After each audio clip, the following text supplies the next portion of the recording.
We reserve a few minutes to discuss current trends that you'd expect from reading Bible prophecy. We are futurists.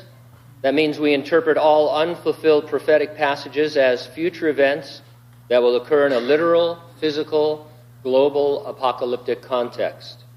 Biometrics, artificial intelligence, cashless commerce, the manipulation of human DNA, global government, the exponential growth of human knowledge, and the rebirth of national Israel are end times phenomena that the Bible predicts.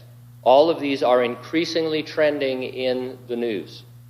In his prophetic sermon we call the Olivet Discourse, called by some the Little Apocalypse, Jesus said the end times would be like the days of Noah.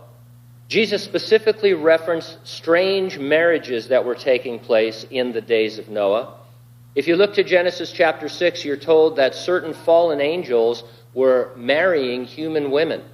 Their offspring were called Nephilim, and they were a race of unusual giants. The Old Testament talks about giants in many places. For example, 10 of the Israelite spies reported there were giants in the Promised Land. The giants were so big that they made the spies seem like grasshoppers in comparison. Their fear of these Nephilim is why they refused to enter the land that God was giving them. These giants were not just tall men. At least one is described as being 15 feet tall, so that they weren't just Shaquille O'Neal. They were huge, maybe 1,000 pounds, maybe more, agile warriors. And there's information, extra-biblical information, that they were cannibals as well. They were a corruption of human genetics. It was mainly on account of the corruption of human DNA that God sent the global flood. He spared Noah and company, and he said of them they were righteous in their generations, meaning their DNA. They were the last 8 that had pure human DNA that wasn't affected by this satanic invasion. And they would restore the human race. We should therefore expect tampering with human DNA to become prevalent. Jesus said that kind of thing was happening in Noah's day. It was happening through angels marrying women, but we should expect it again. Not necessarily the angels marrying women, but in some other way. Synthetic biology. How many of you have heard of synthetic biology? Raise your hand. God bless you. A couple of you. How many of you heard of biology? Synthetic biology is something we are mostly unaware of that is becoming more prevalent. It is defined as redesigning organisms for useful purposes by engineering them to have new abilities.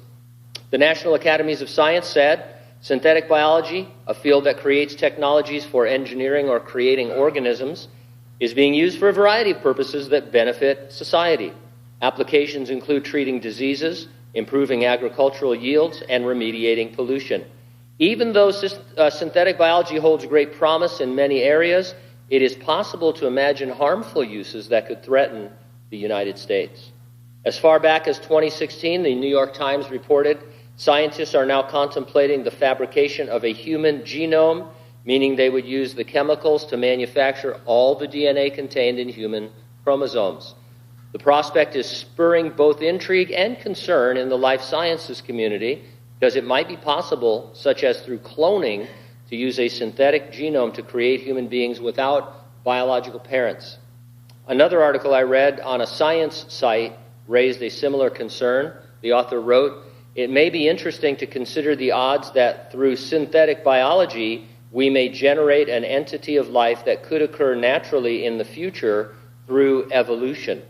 This brings us to the question whether we place more value on maintaining or on influencing the course of nature. Some would argue that meddling with what we know to be naturally occurring constitutes the role of playing God. No living being has been able to create life from inorganic matter, but if synthetic biology makes that feasible, then people may consider this to be overstepping human limitations and harboring the power to control or rise above nature."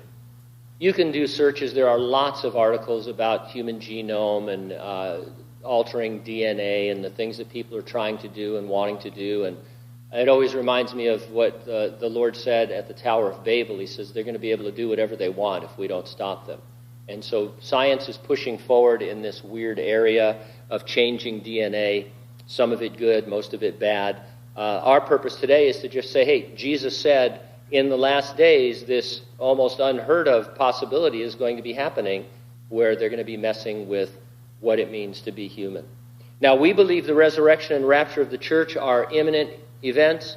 Could happen at any moment. Nothing needs to happen before the Lord comes to raise the dead in Christ and then rapture living believers. Are you ready for the rapture? If not, get ready, stay ready, keep looking up. Ready or not, Jesus is coming.